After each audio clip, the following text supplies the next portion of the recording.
Father God, in these moments, I just pray, God, that your word would fall fresh on us.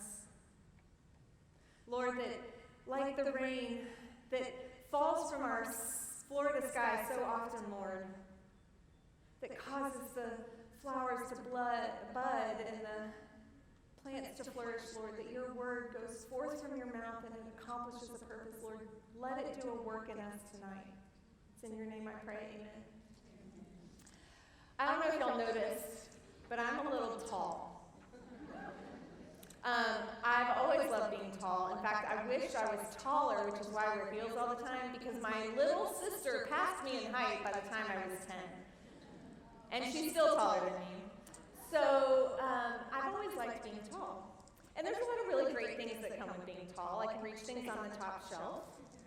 It's really important. You can find me in a crowd, and I can find people in a crowd. Super easy.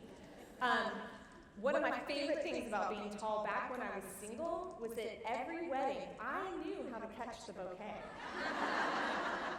Y'all, I knew if I could just, as long as she threw it straight, I was like there, and I had my stance, and I had a wingspan. That I could snatch that thing out of the air. And y'all, I was on like a 7 wedding streak. I was like not leaving anything up to chance here, you know? But being tall, I've learned, also comes with a few downsides.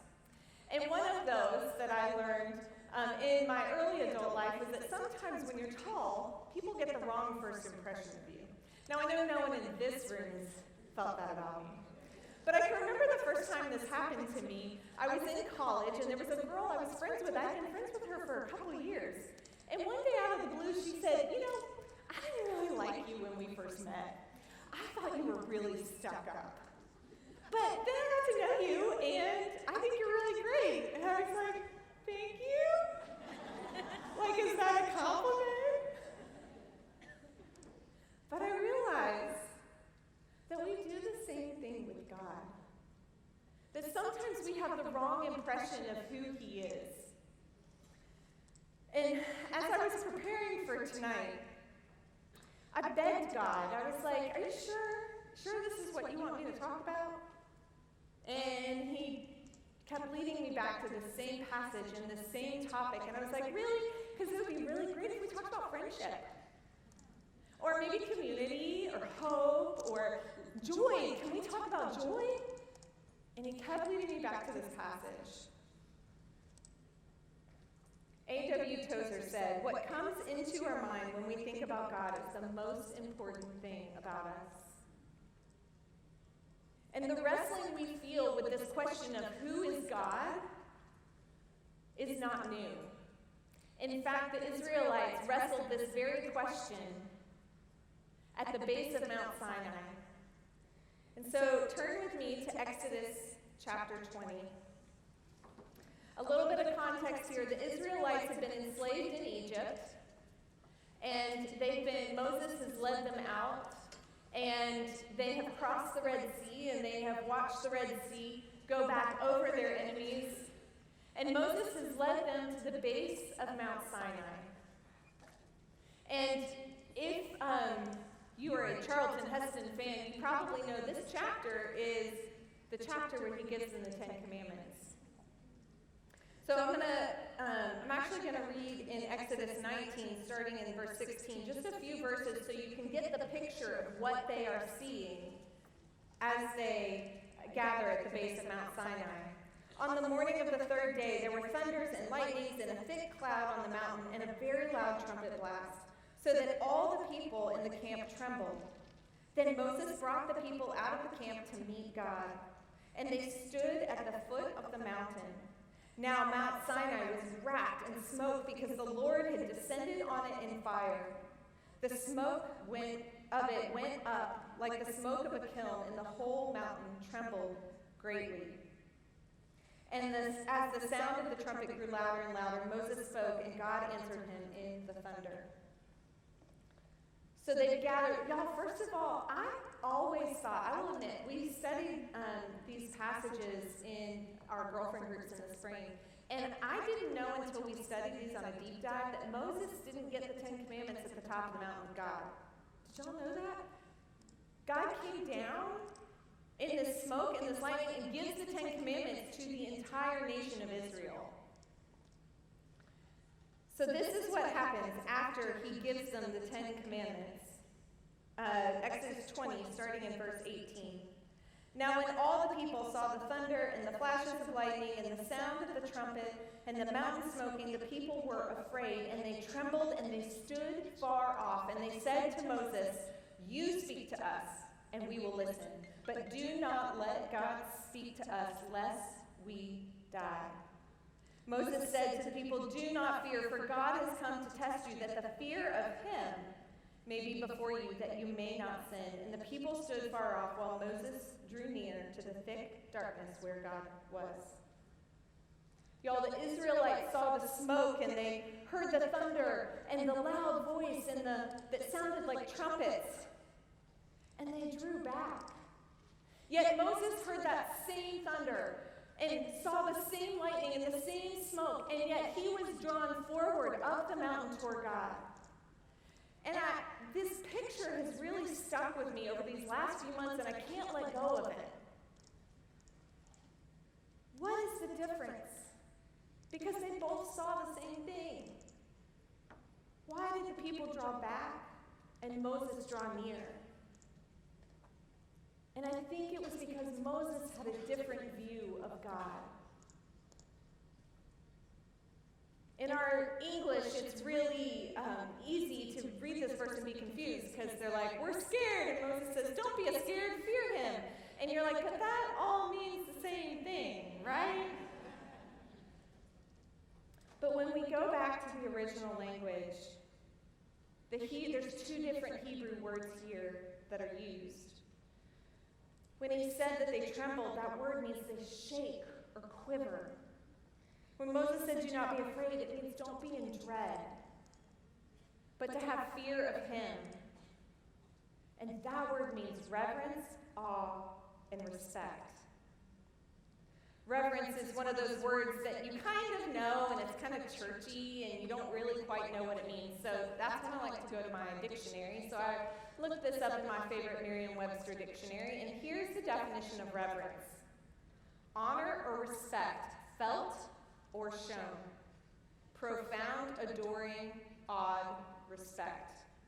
And I love that's not a typo. There's not commas between profound, adoring, awed, respect. It's like all of that. It is profound, adoring, awed, respect. Tonight, we are talking about the fear of God. But not the fear of being scared or in dread, because when you are in dread or you're fearful, scared of something, then you lose the aspect of respect. The fear of the Lord isn't about horror or being scared.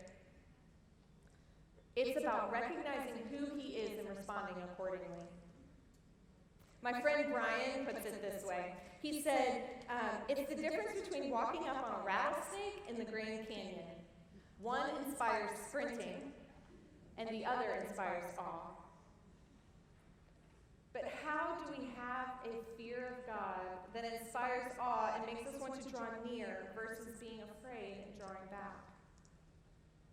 Many years ago, I was in a Bible study with some girls, and we had done many studies together, and year after year, we continued to do these Bible studies together. And I started to notice something, that all of our prayer requests were the same every time. And I started asking myself, what is it, why is it, that we can't seem to overcome some of these things? We're studying the Bible. What are we doing wrong? Like, we're coming together, we're doing the Bible thing. Why aren't our lives changing? And then I heard a quote from Jen Wilkin that changed my life. And I've said it many times, but it bears repeating. She said, "We cannot be content to be curators of other people's opinions about a book we cannot be bothered to read for ourselves." We cannot be content being curators of other people's opinions about a book we can't be bothered to read ourselves. In our post-Christian society, secondhand knowledge of this is not good enough. And I learned that I had been a curator of other people's opinions about a book that I couldn't be bothered to read myself. And if I did, I was kind of treating it like a magic 8 ball. Like, I came to it when I needed an answer,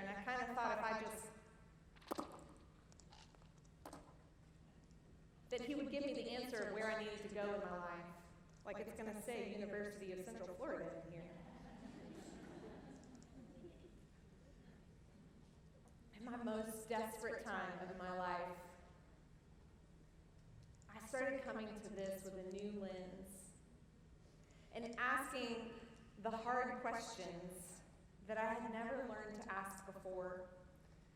And y'all, I want you to know, and where I wrestled through this talk as I was preparing, is I don't want to stand up here and make it sound like I've got all the answers, because I am still learning all of this.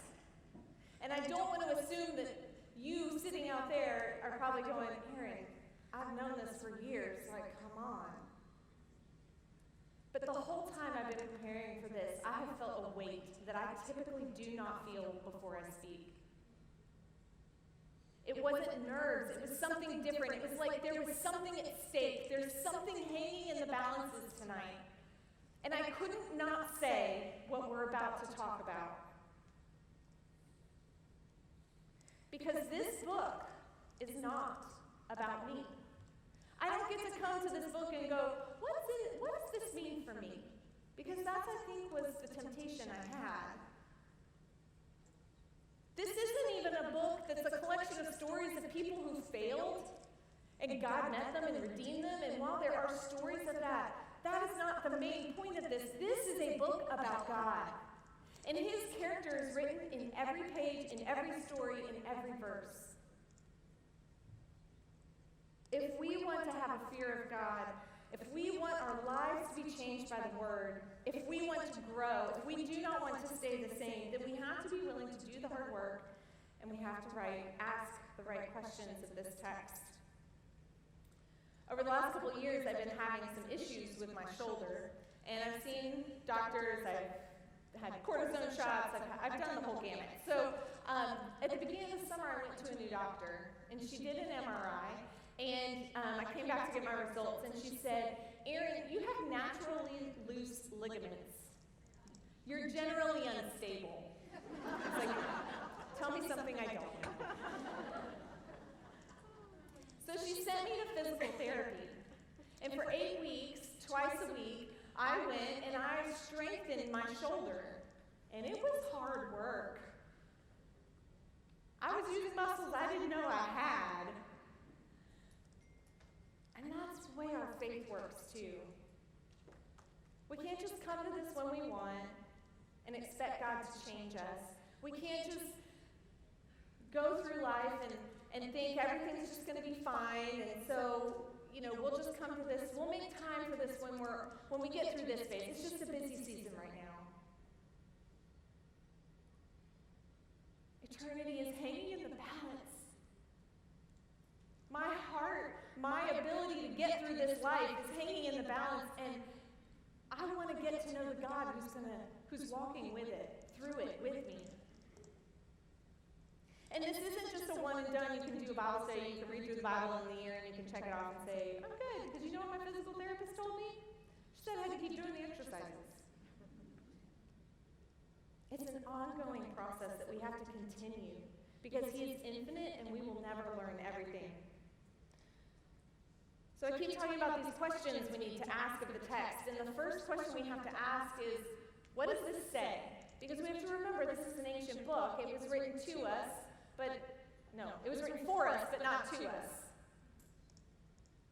So there's things we lose in the context, so we have to literally summarize it. What does this say? Before we can know what the meaning is, we've got to know what it says in the first place. And so it's just a 1 to 2 sentence summary of what this says.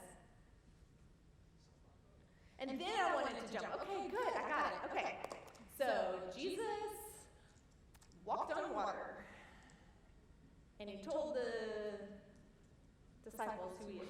Great, now what does this mean for me? And God stopped me, and he taught me a new question, and it has revolutionized my study time, and it's revolutionized my walk with Christ. And it's the question, what does this say about God? What characteristic of God do I see displayed here? Because I think we tend to get comfortable on this side of the cross. Y'all, we have more information and more resources and more voices at our disposal than we've ever had in history.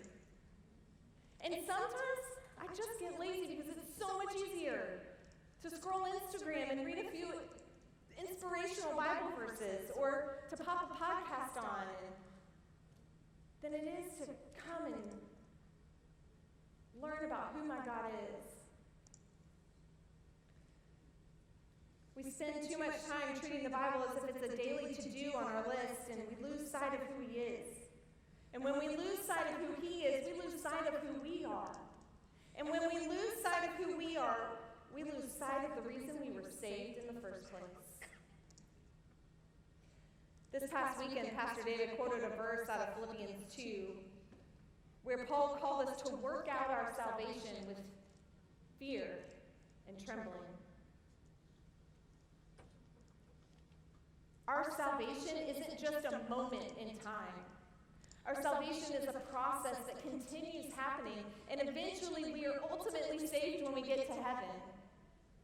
But there's this process of, it's the big churchy word of sanctification, but it's this idea that we are constantly becoming more like Christ. Last week I was listening to a sermon on this same passage out of Philippians 2 by Miles Fidel, who's the pastor of Auburn Community Church in Auburn, Alabama. And he called it losing our awe-struck awareness of God. He said, we have to remain aware of what we've been saved from, what you've been saved for, and most of all, who you've been saved by. And he added, I lose my ability to work out my salvation when I lose awareness of my salvation.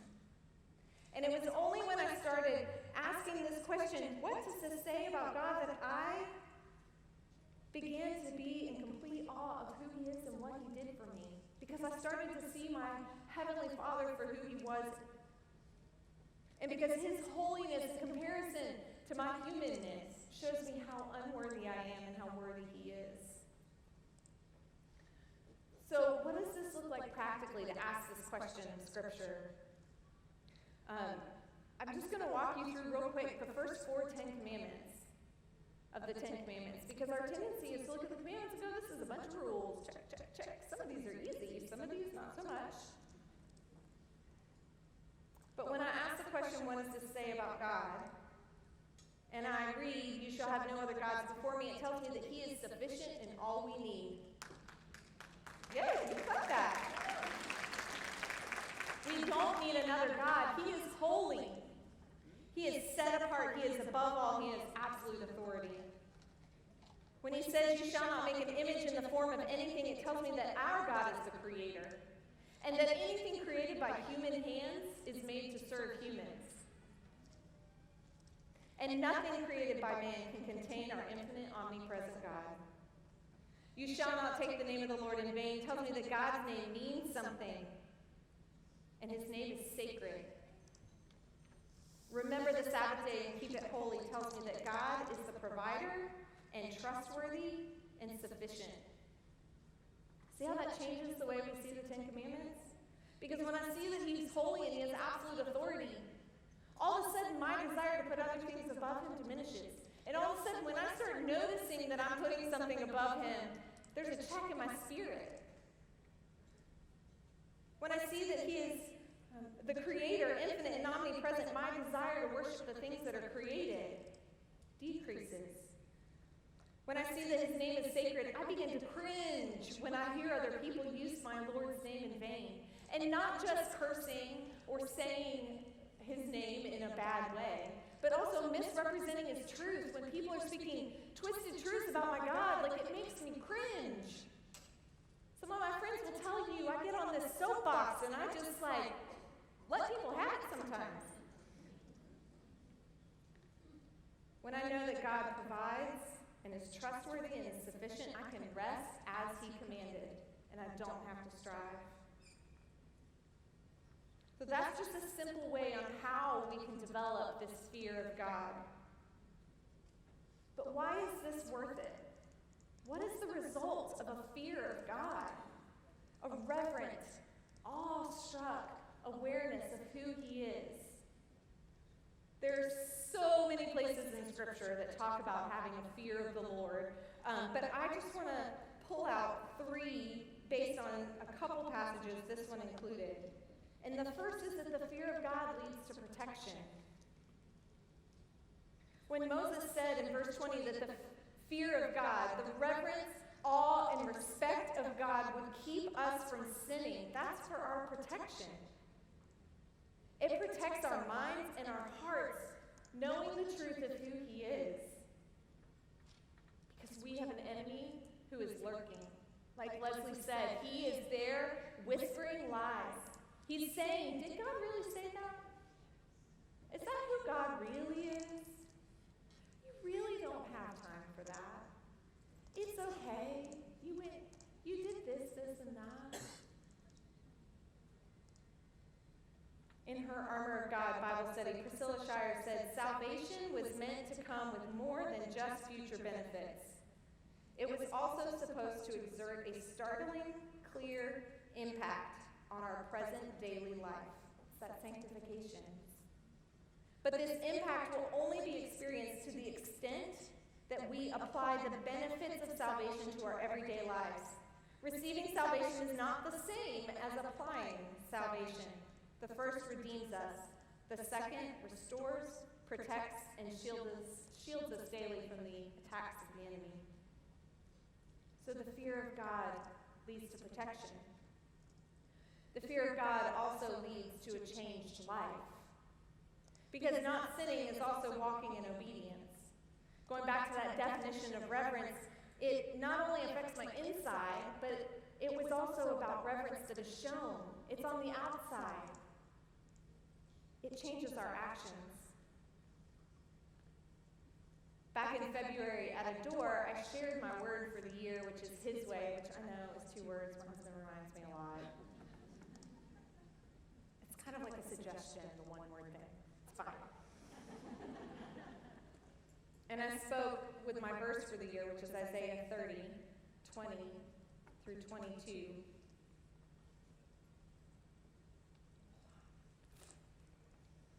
And though the Lord give you the bread of adversity and the water of affliction, yet your teacher will not hide himself anymore, but your eyes will see your teacher, and your ears will hear a word behind you saying, this is the way, walk in it. And when you turn to the right, and when you turn to the left, then you will defile your carved idols, overlaid with silver and gold-plated metal images, and you will scatter them as unclean things, and you will say to them, be gone.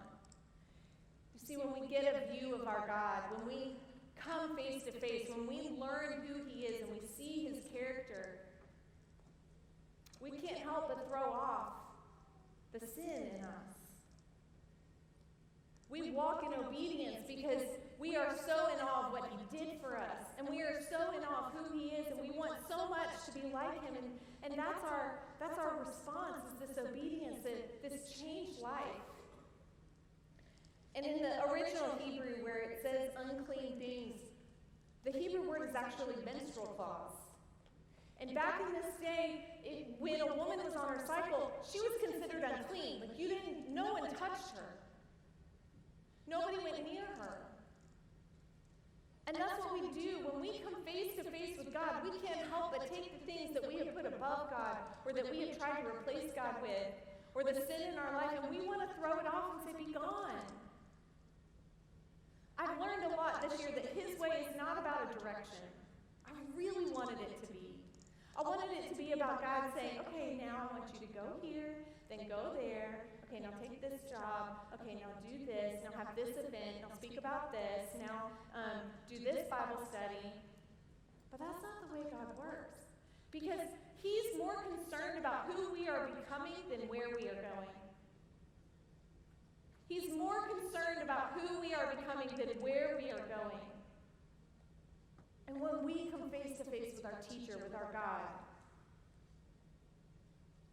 it makes us want to throw that stuff off. And there's a danger, because if we don't have that fear of God, and if we aren't asking the question, who is God, and we're not seeking to know who He is, we will develop a fear of something else. We will respect something else more than we respect God. We will respect someone else more than we respect God. And we'll find ourselves in an unhealthy cycle of comparison and feeling less than and anxiety and stress, because there is only one person in this world who gets to name you, and that is your Heavenly Father. So the fear of God leads to protection. It leads to a changed life. And the third, because I know this may sound legalistic, this whole do what God says, obey him. But it's not legalism, it's worship. The fear of God leads to worship. Turn with me to Hebrews chapter 12. Starting in verse 18. For you have not come to what may be touched, a blazing fire, and darkness, and a gloom, and a tempest, and the sound of the trumpet, and a voice whose words made the hearers beg that no further message be spoken to them. Who do you think he's talking about? Back at Mount Sinai? For they could not endure the order that was given, if even a beast touches this mountain, it shall be stoned. Indeed, so terrifying was the sight that Moses said, I tremble with fear. But you have come to Mount Zion, and to the city of the living God, the heavenly Jerusalem, and the innumerable angels in the festal gatherings, and to the assembly of the firstborn who are enrolled in heaven, and to God, the judge of all, and to the spirits of the righteous made perfect, and to Jesus, the mediator of a new covenant, and to the sprinkled blood that speaks a better word than the blood of Abel. See to it that you do not refuse him who is speaking. For if they did not escape when they refused him who warned them on earth, much less will we escape, if we reject him who warns from heaven. At that time his voice shook the earth. But now he has promised, yet once more I will shake not only the earth, but also the heavens. This phrase, yet once more, indicates the removal of things that are shaken, that is, things that have been made, in order that the things that cannot be shaken remain. Therefore, let us be grateful for receiving a kingdom that cannot be shaken. And thus, let us offer to God acceptable worship with reverence and awe, for our God is a consuming fire. The good news is this side of the cross, we are not standing at the base of Mount Sinai. We're standing at the base of Mount Zion. And Jesus' blood bought us access to our Father. Because back in the wilderness, they saw this cloud and lightning and smoke and thunder. And he gives them these commands, and then Moses goes up and God gives him laws, and he gives them plans for a way for God to meet with them in a tent called the tabernacle. And it later became the model for the temple. And this is why I'm so excited for us to study this fall. One of my favorite children's books is called The Garden, the Curtain, and the Cross. And throughout the book, it has this repeated line, because of your sin, we can't go in. Because the truth is, our God is holy, and we are not. And we cannot stand in the presence of a holy God unless there is sacrifice made. And that is what we see through the tabernacle, was this way for God to come dwell with his people. But it wasn't plan A and Jesus was plan B. Jesus has been the plan since the creation of the world. He always was the plan. His blood sprinkled, that references to the sacrifice that had to be made to approach God. And we get to approach God today because of the sacrifice of Jesus on the cross. And yes, I mess up. I do what Paul says in Romans 7. I don't do what I want to do, and I do what I don't want to do, and it's really confusing. But at the end of the day, it's like I know what I want to do, but sometimes I just mess up. And I want you to know that you have a heavenly Father who loves you. Y'all, he did not give them the 10 Commandments and then save them from Egypt. He didn't give them the 10 Commandments back in Egypt. He delivered them. And he said, here's how you can honor and respect and stand in awe of me. out of an overflow of what he did for us. And we are in a continual process of putting away our old self. Think of it like a target, and Christ is the bullseye, and we are constantly moving toward that. And when we come face to face with our inability to save ourselves, and we recognize him with fear that is reverent and awe and respectful, it causes us to respond. Look what it says. Therefore, let us be grateful, verse 28, for receiving a kingdom that cannot be shaken. Y'all, nothing can take Jesus away from you. And we can be grateful for that. And our response is worship with reverence and awe. We must live every day in gratitude for what God did for us on the cross. And the outpouring of gratitude is worship. Not just singing on Sundays, but a lifestyle of obedience, of coming to his word, of asking the right questions, recognizing that he is a consuming fire. As I was preparing for tonight, I was really asking, where does this message hit me? Where am I in this? And to be honest, it's been an interesting journey for 2019 because it's meant a lot of wrestling for me. Because recognizing who God is meant I had to let go of who he thought I was. Recognizing who God is made me realize I had to let go of who I thought he was. And in my 21st century American life, I had some ideas about who I thought God was that I come to find out were not true. And it's been hard to wrestle this idea of what does it look like that his way is not directional, that his way is about who I'm becoming and not necessarily about where I'm going. And it's not easy. But we cannot stay the same. And that has been my prayer over this evening. Whatever you walked in here carrying, whatever feelings of inadequacy, whatever is holding you back, whatever is weighing you down, tonight it's time to let go.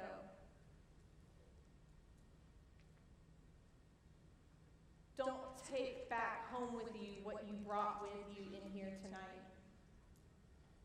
Because you have a holy, sufficient, infinite, omnipresent, that means he's everywhere, sovereign, that means he is in control of everything.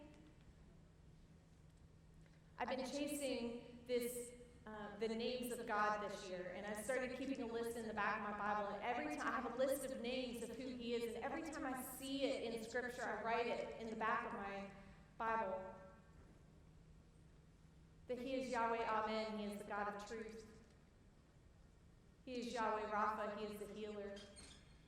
He is Yahweh Nisi, he is the banner over me, he is the focal point for my life, and he is the place where I can run when I'm in trouble. He is Yahweh Jireh, he provides. That's who our God is. And he longs to be with you. And he created a way through the blood of Jesus Christ and through his resurrection so that we could come close. Because as that song said, that the veil tore before him, in the tabernacle there's a massive curtain that separated everyone from the presence of God, and only one person, the high priest, one time a year could go in there.